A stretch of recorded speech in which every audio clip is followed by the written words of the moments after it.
Lautaro Martinez itu menurutku bukan sebuah kelemahan karena karakter dia memang bukan karakter striker yang adu fisik gitu loh.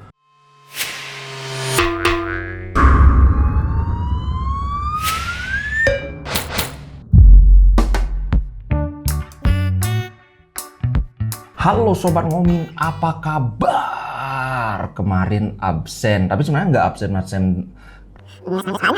Tapi sebenarnya nggak absen-absen banget karena kan kemarin aku upload video walaupun ya daripada aku nggak ada yang diupload kayak gitu karena kemarin tuh memang keadaanku nggak bisa banget ngupload. Aku seharian update item di toko online Inter. Ingat kalau kalian ingin beli merchandise Inter silahkan berkunjung. Jadi benar-benar seharian itu gitu sekali. Tapi itulah aku selalu berpikir ya biar ada aja karena yang aku pikir itu kayak sekarang channel ini udah ada yang sponsornya walaupun kecil-kecilan tapi itu tetap sangat berharga begitu loh. Kemudian ada yang nyawer juga. Jadi aku ngerasa kayak ada tanggung jawab moral untuk mengusahakan at least upload konten gitu loh. Nah, sekarang ini aku mau bahas sedikit update dari Sempre Inter. Yang pertama soal si Skriniar. Kemarin itu ada berita bahwa PSG siap siap mengajukan proposal baru. Tahu 1 jam kemudian tidak ada tawaran baru dari PSG. Aduh, ini aku curiga nih berita-berita ini jangan-jangan sengaja untuk merusak suasana ruang ganti Inter. Karena di kalangan fans aja berita-berita semacam ini sudah kelihatan merusak apa ya, kesatuan dan persatuan. Kayak wah Inter setiap ini jual pemain aja, Intermart semua dijualin. Padahal bro, musim ini kita belum ada jual pemain. Aduh, paling baru Pinamonti aja yang sudah hampir deal waktu aku bikin video ini sudah hampir deal. Mungkin sekarang sudah deal. Pokoknya udah hampir deal, tapi yang pemain bintang belum ada yang dijual. Jadi berita-berita kayak gini. Nah kemudian ini dari Fabrizio Biasin, akhirnya dia bilang ini Biasin ini kayaknya benar-benar pro Inter. Dia ngerti banget bahwa berita-berita nggak jelas kayak gini tuh bikin suasana ruang ganti jadi nggak enak gitu. Dia bilang, I verified from the umpteenth time that no new offer from PSG for Inter Milan Skriniar. Jadi aku sudah ngomong berkali-kali nggak ada penawaran baru buat Skriniar. Dan terus terang aku yakin Skriniar nggak akan dijual. Karena apa? Penolakan itu sudah datang dari mana-mana. Dari supporter garis keras, dari supporter garis lunak. Semua menolak. Dari manajemen menolak. Dari pelatih juga menolak. Kemudian dari sesama pemain juga, Di Marco sudah bilang, Bastoni udah menolak. Jadi ini terus aja kalau ketika aku bilang manajemen itu maksudnya Marotta, Ausilio itu sebenarnya mereka nggak sreg mau ngejual Skriniar gitu. Jadi kalau misalnya dipaksakan untuk dijual ini bakalan jelek banget. Bukan tidak mungkin nantinya akan terjadi eksodus sedikit demi sedikit, semua juga mau pergi karena mereka ngerasa kayak Perisic gitu loh. Aduh, aku sudah setia pinginnya bertahan. Aku ditawarin gaji 9 juta tapi aku tetap mau bertahan di sini, tapi kok nasibku terkatung-katung kayak gini gitu. Itu sih menurutku soal Skriniar ini. Tapi sekarang kan Marotta sempat bilang bahwa 10 hari batas waktunya. Kalau setelah 10 hari nggak laku maka nggak akan dijual. Kalau nggak salah sekarang hari ke-10 ya. Sorry kalau salah, tolong dikoreksi. Jadi aku tetap pada keyakinanku bahwa kayaknya Skriniar nggak akan dijual. Dan kalau Mercato ditutup, Skriniar nggak dijual, kita giveaway. Biar pernah lah ngomongin dikasih saweran, kasih sponsor, tapi nggak pernah giveaway. Aduh, nanti banyak yang komplain nanti di demo berjilid-jilid. Oke, kemudian Casadei ini sedikit aja ya update transfer. Sekarang Nice ikut-ikutan tertarik sama Casadei dan mereka siap untuk mengalahkan bidding dari Chelsea. Wow. Dan terus terang kalau untuk kita lebih baik kita jual ke Nice karena kemungkinan mereka mau menyertakan klausul buyback itu lebih besar daripada tim sekelas Chelsea. Alasannya sudah aku bilang sebelumnya kan.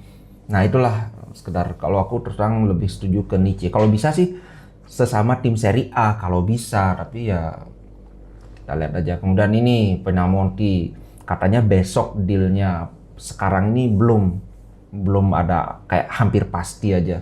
Sebenarnya aku kurang sreg ngejual Pinamonti ke Sassuolo karena ya soal Scamacca itu kan, ini udah hampir jual ke Inter tapi mereka bertele-tele segala macam. Nyebelin pokoknya. Tapi anyway, duit ya duit, 20 juta itu duit yang sangat gede. Ini katanya nanti akan ada release clause, jadi bukan buyback ya. Kalau buyback itu kita yang berhak membeli. Tapi kalau release clause itu, misalnya kan ini gosipnya bakalan 30 juta. Siapapun yang bisa nawar 30 juta ya udah Sassuolo harus jual. Berikutnya tuh tergantung pemain, dia mau pilih klub yang mana. Gitu kalau bedanya antara buyback dan release clause ya. Kemudian berikutnya Akanji. Ternyata ketertarikan Inter terhadap hak Akanji ini mulai menyala lagi, dan Inter sekarang mulai agak serius. Ini kan Akanji ada masalah, dia kan kontraknya lagi 1 tahun di Dortmund, dan katanya beliau katanya dia stalling untuk perpanjangan kontrak. Stalling itu kayak menunda, nggak mau gitu loh. Nah ini berarti kan Dortmund mau tidak mau mereka nggak punya pilihan lain, mereka harus jual Akanji kayak gitu. Nah kemungkinan ini akan jadi kesempatan buat Inter, kita bisa dapatin dia di harga yang lebih murah lagi. Karena pemain yang tinggal 1 musim itu kan udah lebih murah. Ini karena ada masalah gini lagi, ya lebih murah lagi gitu loh. Kita lihat aja. Mungkin dalam seminggu ini sudah ada sudah ada perkembangan lagi tentang Akanji. Kalau Akanji ini nanti aku akan bahas kalau misalnya sudah kelihatan kayak keras sekali sinyalnya, baru kita bahas khusus Akanji ini. Ini back bagus. Kemudian ini yang PSG ini, aduh aku malas banget ngebahas PSG ini. Kalau memang udah nggak punya uang ya silahkan gitu loh. Nah itu tadi sekilas tentang update transfer. Sekarang yang aku ingin bahas agak mendalam. Enggak sih mendalam. Gini bro, Lautaro versus Lukaku. Wih gila. Nah Lautaro Martinez versus Lukaku ini menarik karena di musim ketika kita Scudetto, Lukaku ini adalah bintang yang sudah matang, sedangkan Lautaro Martinez ini statusnya dia adalah the rising star, jadi bintang yang baru menanjak gitu. Waktu itu Lukaku mencetak gol lebih banyak dari Lautaro Martinez, dan melihat memang dari segala sisi unggul Lukaku dibandingkan Lautaro Martinez, terutama dari segi finishing. Berkali-kali aku di konten-konten sebelumnya itu, yang kurang dari Lautaro Martinez menurutku itu hanya satu, finishingnya. Dia terlalu power oriented. Power oriented itu artinya apa ya? Mengandalkan power, pokoknya sepak sekencang mungkin gitu loh. Tapi mulai musim lalu, pertengahan terutama mendekati akhir-akhir musim itu kelihatan banget finishing Lautaro Martinez itu semakin dingin istilahnya. Kalau power itu kan panas lah, kalau dingin itu tenang, dia bisa chip bola, dia kolongin itu kipernya, dia cari placing shot ke pojok itu. Jadi practically sekarang Lautaro Martinez nggak punya weakness. Paling mungkin ya di fisik ya nggak sekuat Lukaku, tapi itu untuk ukuran Lautaro Martinez itu menurutku bukan sebuah kelemahan, karena karakter dia memang bukan karakter striker yang adu fisik gitu loh. Tapi kalau finishing tadi itu kan jelas itu senjata utama striker, finishing. Kalau contohnya kayak Inzaghi, dribble, berkele, adu body nggak bisa, offside dulu, tapi finishing dia itu gila, salah satu yang terbaik di dunia di zamannya. Hanya modal finishing aja dia jadi striker top di Eropa gitu loh. Makanya ketika Lautaro Martinez berhasil mengatasi kelemahan dia ini di finishing ini, menurutku ini sudah top banget. Kembali ke topiknya, versus Lukaku gimana nih? Lukaku sekarang dia sempat ngomong gini, I'm only thinking about the Serie A title, don't care if I finish as top scorer. Ini ya sebenarnya apa ya, standar sih ya, tim yang utama, aku nggak peduli dengan pencapaian pribadi bla bla bla bla. Itu memang suatu hal yang normatif aja, tapi aku ngeliat ini kayak kemungkinan Lukaku akan jadi supporting striker untuk si Lautaro Martinez, karena di preseason terus terang aja produktivitas Lautaro itu jauh sekali di atas Lukaku. Berapa kali dia Lautaro itu satu pertandingan minimal 2 gol, apalagi kalau yang lawan klub ece-ece kan dia udah ngeri gitu kan. Itu faktor pertama dari tanda-tanda dari omongnya Lukaku. Yang kedua, Lautaro ini kan sudah akrab dengan sistemnya Inzaghi, sedangkan salah satu hal yang bikin Lukaku ini masih tanda tanya adalah Lukaku adalah striker yang perlu ruang yang lebar. Di Conte dia memiliki banyak sekali ruang ini karena Conte cenderung bertahan ke dalam. Ketika tim ini bermain ke dalam, otomatis musuh itu antara dia maju beriringan semua atau dia stretch. Yang kalau di stretch itu artinya ruang antar lini itu jadi besar. Nah, ini bisa dieksploitasi oleh Lukaku. Sedangkan di Inter yang sekarang di era Inzaghi itu, karena kita mainnya tiki taka, passing-passing pendek, build up yang rapi tapi cenderung lambat, kita tidak akan banyak mendapatkan celah atau ruang antar lini seperti yang kita dapatkan di era Conte. Ini kelihatan banget seperti ketika lawan Villarreal. Dan salah satu kelemahan Lukaku, first touch dia kurang bagus. Tim yang bermain dengan passing-passing pendek, first touch itu krusial banget.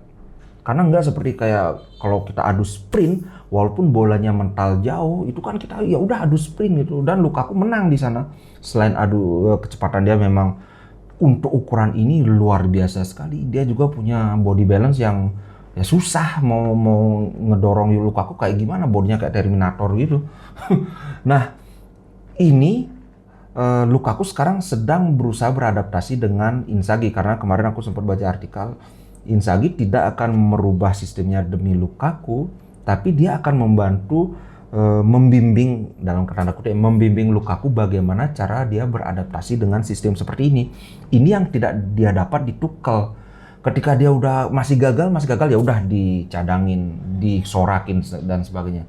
Ini bedanya dengan Inter. Kita sama-sama tahu kapasitas Lukaku itu sangat bagus, tapi di satu sisi juga Inzaghi tegas. Kita nggak akan mengubah sistem ini demi Lukaku. Mungkin sesekali ya bisa, kalau ada kesempatan kita kasih bola terobosan untuk Lukaku, ya udah sana adu sprint gitu. Tapi kalau secara garis besar permainan tim, menurut artikel yang aku baca itu Inzaghi tidak akan mengubah approach-nya, kecuali mungkin kalau melawan tim-tim besar yang misalnya kita ketemu Liverpool kan, mereka main pressing atas. Ya udah bisa jadi kita akan sering kirim bola-bola panjang ke Lukaku, apalagi sekarang kita punya Onana. Onana ini masternya long pass gitu loh. Mungkin kalau aku bandingkan ini salah satu yang terbaik dan kiper-kiper yang ada kalau urusan long pass gitu. Jadi dengan hal-hal yang aku bahas itu, aku kayaknya Lautaro akan lebih banyak perolehan golnya dibandingkan Lukaku musim ini. Itu menurutku sih. Kalau menurut kawan-kawan bagaimana? Silahkan komen. Ingat sekali lagi, aku tidak menghalangi perbedaan pendapat, tapi kalian boleh beda pendapat dengan aku juga boleh beda pendapat dengan kalian. Gitu sih guys. Oke, sampai jumpa di konten berikutnya. Oh, jangan lupa nanti malam kita live. Ini udah 3 hari nggak live itu. Padahal aku sebenarnya pengen 2 hari sekali, tapi ya satu dan lain hal gitulah. Oke, sampai jumpa nanti malam kita live sampai subuh. Kalian yang tepar atau aku yang tepar duluan? Ciao guys.